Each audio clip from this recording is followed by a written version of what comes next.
Hello, I'm Jim. Welcome to my channel. Today I'm going to be talking a little bit more about Lord of the Rings, the primarily the differences between the books and the movies. There will be some spoilers.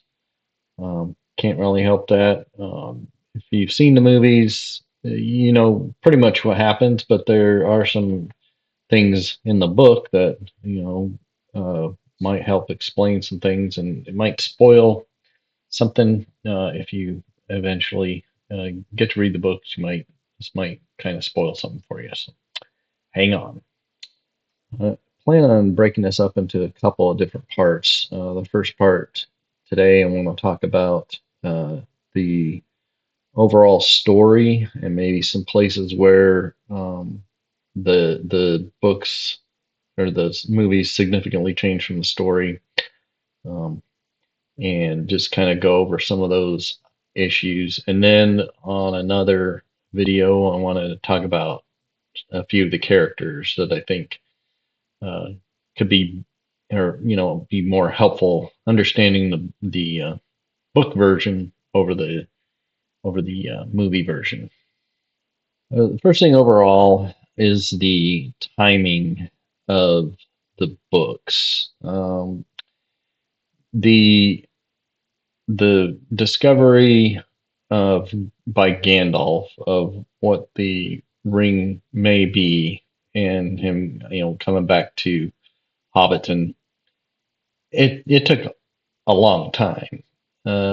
He left when when Frodo was 33 at the birthday party, and came back every now and then. Um, to check on Frodo, but it wasn't till Frodo was 50 that he left on his adventure.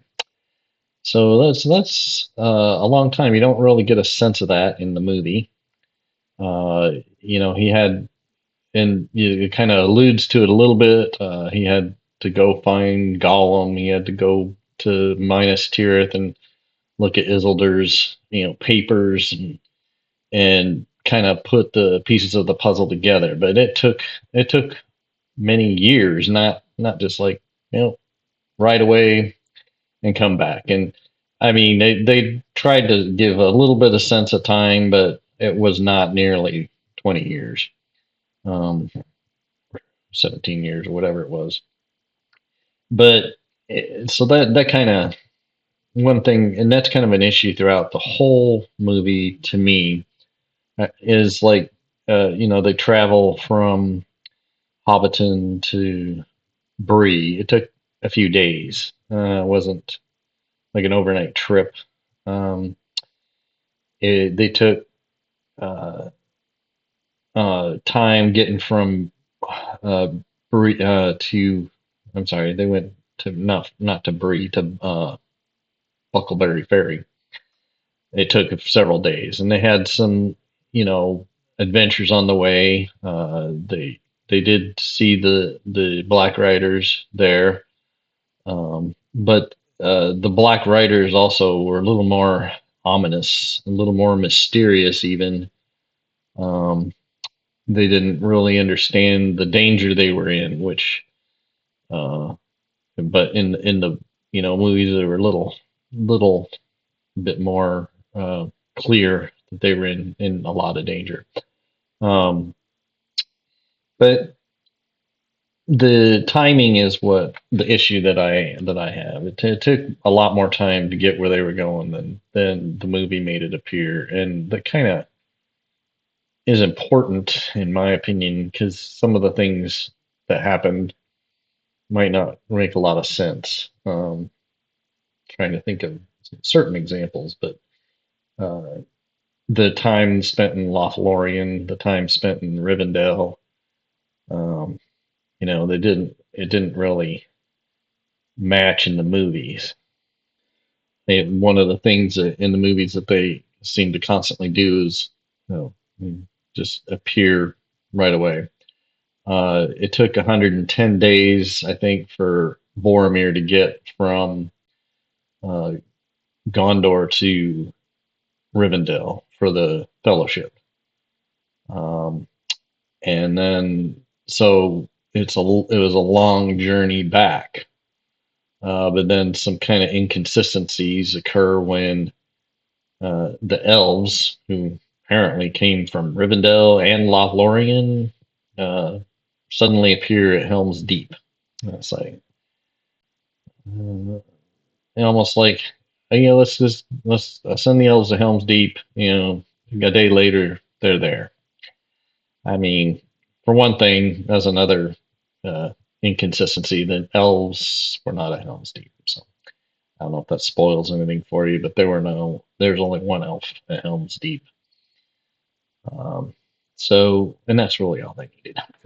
Anyway, um, getting back to the timeline thing. So the time, I mean, Natalus just went like from Buckleberry Ferry to Bree, and that really cuts out a big part. I'm sure everybody's kind of heard. If you haven't read the books, but you probably heard about Tom Bombadil uh, and the Old Forest and their adventure through the Old Forest. I think cutting that out was probably, it was a good movie decision, maybe, but I really think it's important in the story. Tom Bombadil is kind of an interesting character. I don't really know what to make of him myself. I think, in my opinion, I think he's meant to be personification of the author. He's the creator of the story, and this kind of like a breaking of the fourth wall a little bit in a different way. But I don't really understand his character. I don't understand everything that happens in Breed or in uh, his in the old forest. But I do enjoy that part. Um, the old tree that sucks Merry and Pippin and Fanghorn was actually in the old forest way back at the beginning of the story. So they just kind of moved it there because I guess it's tree related. But it really took place early on in their adventure and was kind of a harrowing uh, experience that they didn't get into much in the movie. Um, the the Tom Bombadil's house and the respite that they had there was good, interesting part of the book. You get some history of um, the Witch King from there, and the hobbits, of course, pick up their weapons from the Barrow Downs, and the Barrow Wights there were scary. I mean, I remember seeing uh, the animated version. They had part with the Barrow Wights, and that's a kind of a scary portion and kind of interesting, history about the Northern Kingdom way back in the day, which all tied together with their current quest. So, I mean, I could understand why they skipped Tom Bombadil, but kind of disappointing that they did. They could figure it out. It's movies. They should be able to do anything. Some of the other pacing issues, like the Lothlorien, the even like going through the mines of Moria, uh, they just you didn't get a sense. I didn't get a sense in the movies that how long it really took them to get through. I don't know if they mentioned, oh, it's been days or I can't remember, but really things just happened too fast. Going down the river uh, from Lothlorien to the Falls of Rhoros, it just seems to kind of minimize the story a little bit. It makes it almost Hollywoodish, obviously, to get it done so quickly. Just like let's push your story, push your story, push your story. Where in the book you get some respite, you get some relief, you get some history to kind of situate yourself on the next part of the journey. You kind of I don't know, it's just more realistic, I guess, is what I'm trying to go for. And all these things are just my opinions. I don't know, if anybody disagrees with me, feel free to comment. Um, uh, but of course, leave a like, and a thumbs up, whatever, or both. Same thing. But uh, these are just some of the things that kind of bother me. Another big issue on the timing that I get is when uh, Frodo meets Faramir, and in the movie, Faramir takes him to Osgiliath, and then lets him leave Osgiliath, and suddenly he's back where he left off. That was really kind of inconsistent because it took days to get from the Black Gate down to the crossroads where they were going to go turn up the Morgul Vale, which if Faramir took them all the way to Osgiliath, they'd have another several day adventure just to get back to the crossroads. And that would have, this kind of completely ruins the timing of what's going on. And this, and the attack on Osgiliath um, really didn't happen, until uh, Frodo saw the Nazgul, come out of, exit the Morgul Vale there. Um, it just kind of, yeah, whatever. We'll go over more about Faramir later on the other episode I want to talk about with characters, but that timing thing really kind of bugged me in the movie quite a bit. Would have set him back, you know, over a week probably, if that had happened. As Gilead is not right there where everything was going on. It was several days journey to, towards Minas Tirith.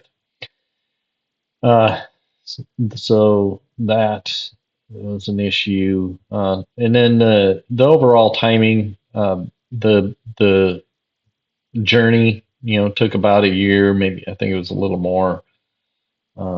By the end of the book, they uh, at some point they had been gone a year, and then they were headed back. So that whole timing issue just didn't make sense. And then of course at the end of the book or end of the movie, like they're suddenly back in the Shire and everything's hunky dory. So uh, obviously there's some other portions missing that were uh, kind of important.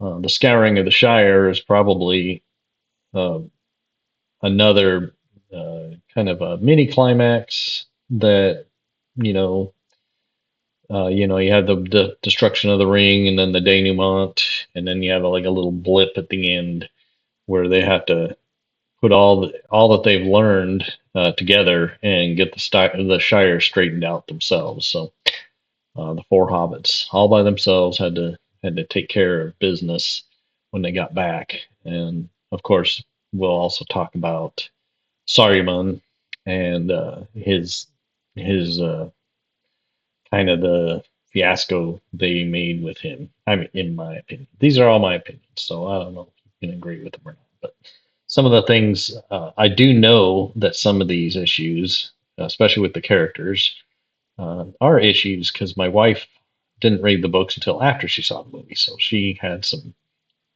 concerns, and then they were cleared up with the book. Uh, so the timing is one thing. Some of the parts of the story that don't make sense. I went over one already. The elves at Helm's Deep. It's like no, there were men at Helm's Deep. I think there were more than 300 or whatever they had at the in the movie, and then they just added a few thousand men, so or elves to pad the numbers. But there were more men at Helm's Deep than that, and they a lot more than three horses rode out. They had their horsemen. I think there was like a kind of a almost a full Yorid or Yorid or however they say it of horses that left Helm's Deep when they charged out. Of course, there's also inconsistencies with Éomer, um, his banishment and return. Uh, it's like he was at Helm's Deep um, with Theoden, and he and Gimli got separated from Aragorn and Legolas, and that's where Gimli saw the glittering caves. They did have the glittering caves in the movie, but they didn't explain them, at least not as well as Gimli did in the book.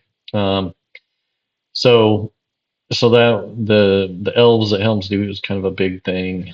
Um, Elrond riding all the way from Rivendell to uh, the mountains of Dunharrow with uh, Andrew. Just that just to me that didn't make any sense. It was like the timing would have been impossible. He would have had to left weeks before. And, in the book, obviously, the sword was reforged well in advance of the departure of the Fellowship. In fact, Aragorn carried the shards of Narsil with him. He didn't have a sword, the full working sword, and then he had another sword that he used. He had Narsil with, the shards of Narsil, and then they, of course, renamed it to Andruil at Rivendell before they departed. So that there's a lot that happened in Rivendell after Frodo arrived. And again, this is more of the timing issue. They had to, and of course, the hobbits didn't go do this. It was the sons of Elrond and Aragorn went and looked for. They tried to count for all the horses of the nine, and they get found 8 of them, and one was missing. But they wanted to kind of see, if they've been unhorsed at least, if not destroyed. So there's a lot of time at Rivendell. They could catch up, hear the old songs, get some refreshment and some healing. Because Frodo was pretty in a bad way when he was injured. So that's another thing. Another thing with Hollywood in general. People magically heal all the time. You get uh, uh, that not sounds like when Frodo was speared by the orc. It wasn't a troll. If it would have been a troll, he probably would have been smushed to jelly. Uh, it was an orc that speared him.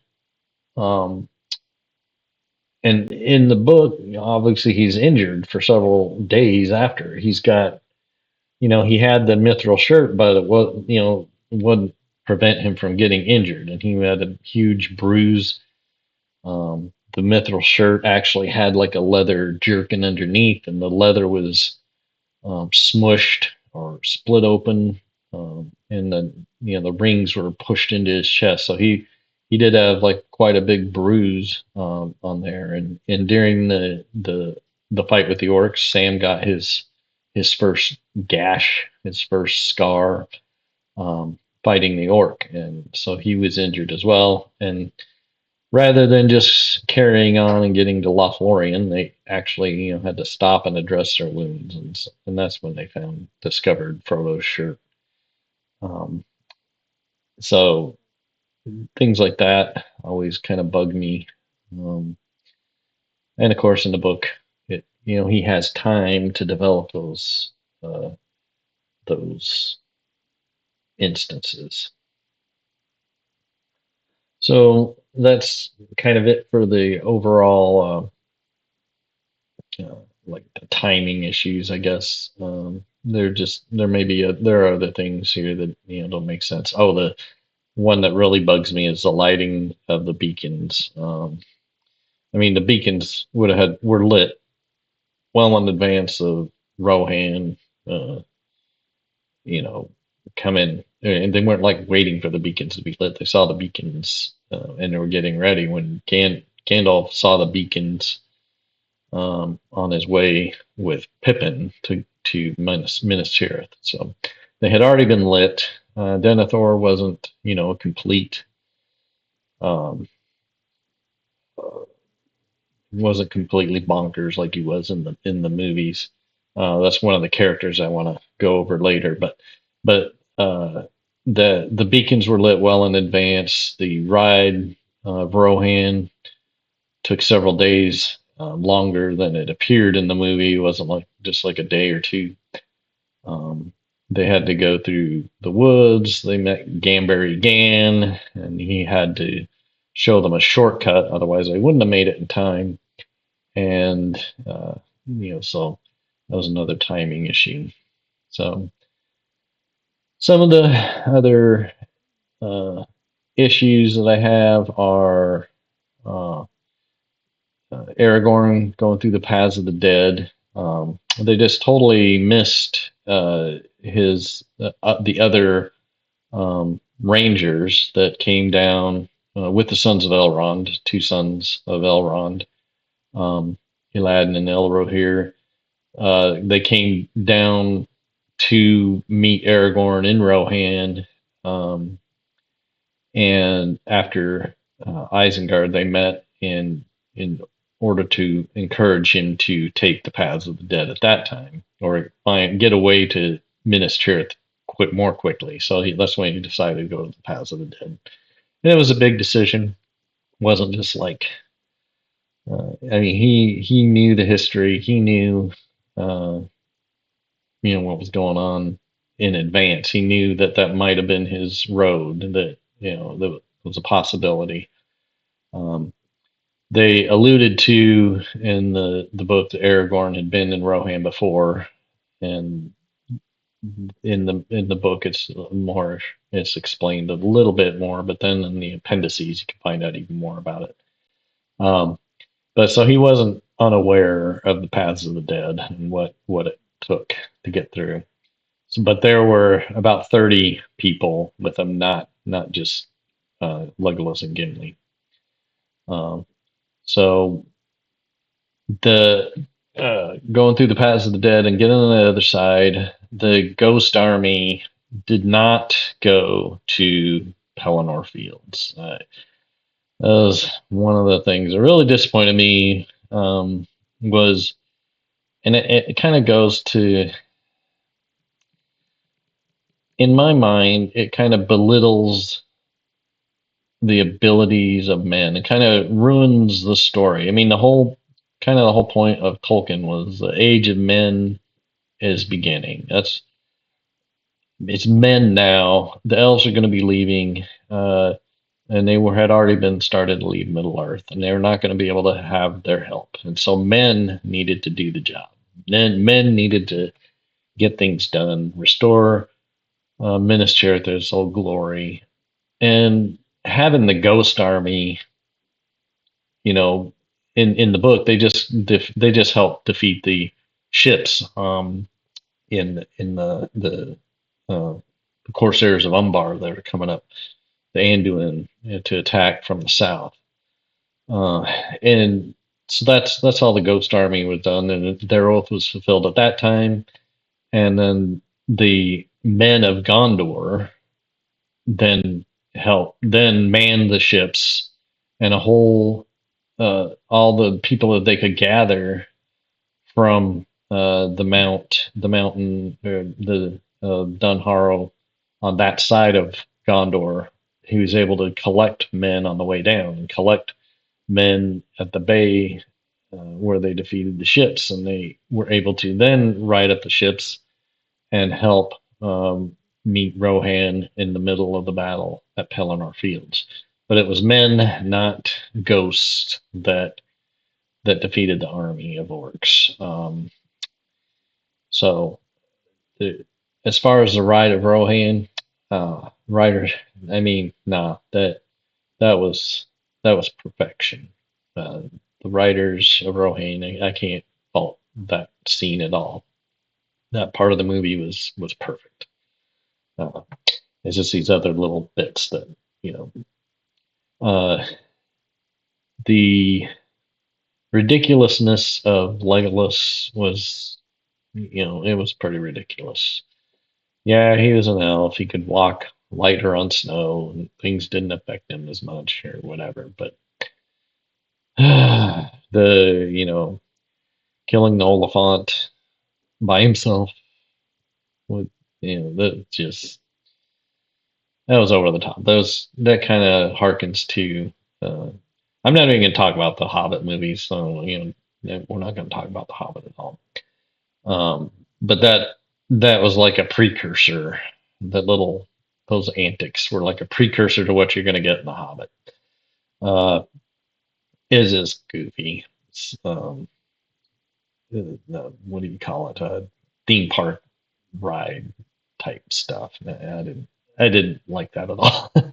um, and then, of course, the timing, they kind of cut short the Aragorn healing people, and that's kind of a sign of him being the king. They didn't even really mention that. The hands of the healer, the sign of the king. The king's foil they reference at the beginning when Frodo was first hurt, but they didn't go into how important it was when you got to Gondor, got to Minas Tirith, and had to it's healing people. And I always enjoyed the banter between Aragorn and Iorgis, or whatever. Iorgis, I can't remember her name, the nurse, and the doctor. You know, trying to teach them about herb lore. And I always enjoyed the Houses of the Healing. That was a good version or a good portion of the story that's kind of passed over. And then of course the meeting of Eowyn and Faramir. They just really gloss that over. And um, Eowyn and Faramir are both some of the people I want to talk about a little more in depth because they have much more complex characteristics than were portrayed in the movie. So they were kind of short shrifted, I think. Um, so that's another thing. So the Legolas is just he was ridiculous. If you can't tell, I'm just kind of coming up with things. I don't have like a lot of notes prepared. I'm just coming up with things as I think of them. And another thing that uh, with the history of Middle Earth, I mean, dwarves and elves did not get along, not at all, and it is seen. So it's something that Legolas and Gimli became friends. I mean, it was a big deal. They became fast friends. And you don't even really get the level of friendship that they had in the movie. So that friendship developed, and in the books, it was a lot. It both more complex getting to be friends, and more their friendship was more uh, palatable by the end. They were fast friends by the end, and that story, that part of the story is always very enlightening, encouraging, and really enjoyed it. And one key that they missed too is the Legolas or Gimli asking for the three strands of hair from Galadriel, and that was a big deal too. Not just the elves were actually astonished at the request, and but it turned out that he gets a blessing from it. So in that part of the story, kind of you miss. So that's something to read the books for. Um, you kind of understand more of why he treasured it so much, and what he was thinking. Um, and so that's another part of the story that is worth looking into. Treebeard and the Ents. That's a good part of the story that they kind of gloss over. They make it a little fast. They make the Ents look kind of dumb, and it really bugged me. Like, because in the book, this is a spoiler alert. In the book, they don't just decide to help because their forest was burnt down. Like they decided to help because people needed help. They decided to uh, uh, engage the forest because they were going to help the humans, and they were part of the world. Like Mary says, you are part of this world in the movie. but in the book, they take up the banner. They help. They aren't slackers. They're not selfish. It just made them seem really selfish. It's like, oh yeah, let's all right, we'll drop you off at Isengard. And then he sees all the destruction and what? Like he didn't know that was going on already. For one thing, he's like, yeah, that was kind of irritating. And then he calls them, and suddenly they're all there. That's another timing issue. It's like it took a long time, like 50,000 int strides or whatever to get there, and then all of a sudden everybody's there. Granted, part of the force is like butted up against it, but they weren't all activated at the time. Yeah, it's just kind of interesting. Uh, some of the things that come up. And of course, like back to the timing issue back in the day when Gandalf was looking for answers and was uh, held prisoner at Isengard. Um, you know, uh, he had to escape, and they kind of glossed over that part of it. So that's going to be an interesting thing if you haven't seen the or haven't read the book yet. Um, Gandalf actually, getting caught at Isengard wasn't didn't have the epic battle between Saruman and Gandalf was pretty cool, but it didn't really happen that way in the book. But yeah, that was worth watching. Saruman, obviously, we're going to be talking about in the next character episode. Um, and I'm trying to think of some other inconsistencies or incongruities that kind of things that kind of bug me. One character I'd like to get out of the way now, uh, Arwen. Arwen. I don't even know why they had her in that movie. Um, I mean, it was not Arwen who found uh, Frodo and Aragorn on the way to Rivendell. It was Glorfindel, who was an awesome elf warrior. He actually killed a Balrog back in the day, if you can believe it, and maybe two. I can't remember exactly, but uh, he was an elf warrior, not some. Yeah, I don't know. You know, Arwen in the book is just a beautiful princess, a beautiful elf child. Object of Aragorn's affection. She didn't do much. It's maybe inspiring him. Um, the Arwen parts of the movie just like drove me nuts. I mean, that's when we got up, go get popcorn. Um, kind of went, took our bathroom breaks whenever, whenever she came on. It was like I hate the Arwen parts. So anyway, if you love Arwen, I'm sorry. I mean, I think she was pretty well cast, but she didn't even really, need to be making more than a cameo at the beginning and, being at the wedding at the end. Uh, so the books, she's not in the books like that. So then, uh, we'll go over this more with the characters, but there's a reason that Denethor was such a jerk, or bigger reasons that Denethor was such a jerk. We kind of go over um, in the later, but the Palantirs were a big deal. Um, they were powerful. Uh, they kind of made them cartoony in the movie a little bit. Pippin did look in it.